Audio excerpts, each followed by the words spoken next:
the representative of Pakistan has asked for the floor to make a further statement. I give them the floor. Thank you, Mr. President. I am obliged to take the floor to respond to some comments. The representative of Israel perhaps did not listen attentively to all council members and other speakers in today's debate. And in our view, it is unacceptable, indeed ludicrous, for an aggressor, an occupier, a serial violator of UN Charter and international law, that is Israel, to abuse this chamber and disrespect the sanctity of this council. And this is not the first time. And by pointing fingers on others, baseless assertions primarily aimed at masking its own illegal actions and violations of international law. President, but that's not at all surprising. It is an occupier that does not listen to anyone,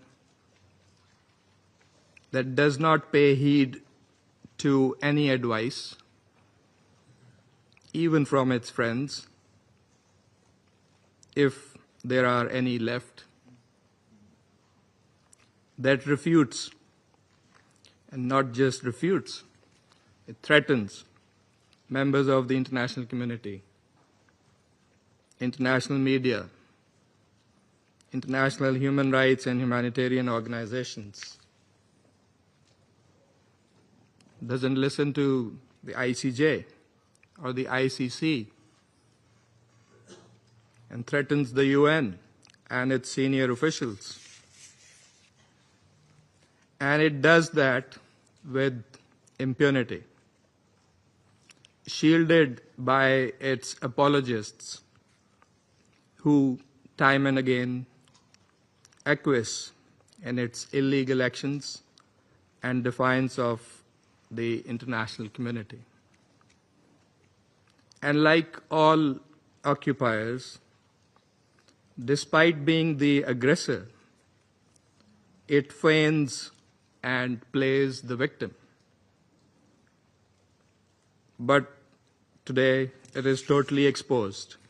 President, this Council has spent decades discussing the situation in the Middle East and the Palestinian question. Meeting after meeting, we devote hours to this agenda.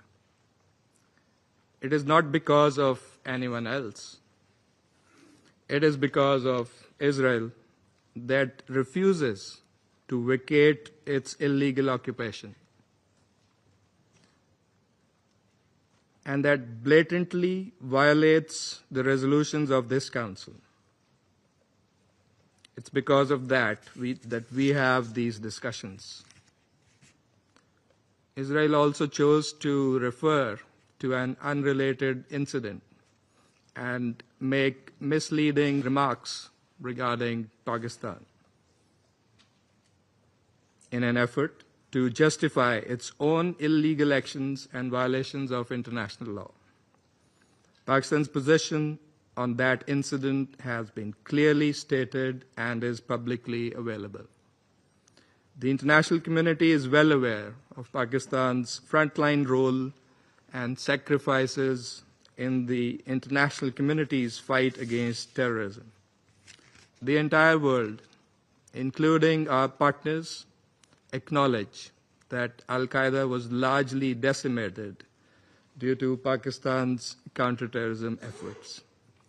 And we remain committed in this global, collective endeavor.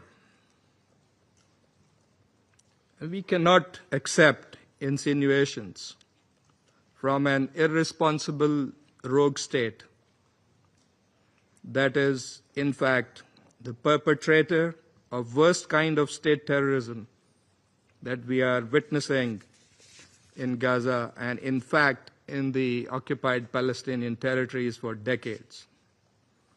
And we reject any false analogy, as has also been done by Qatar. For whatever way it interprets the statements in this council, the occupying power must go back and read carefully the statement issued by the Security Council today.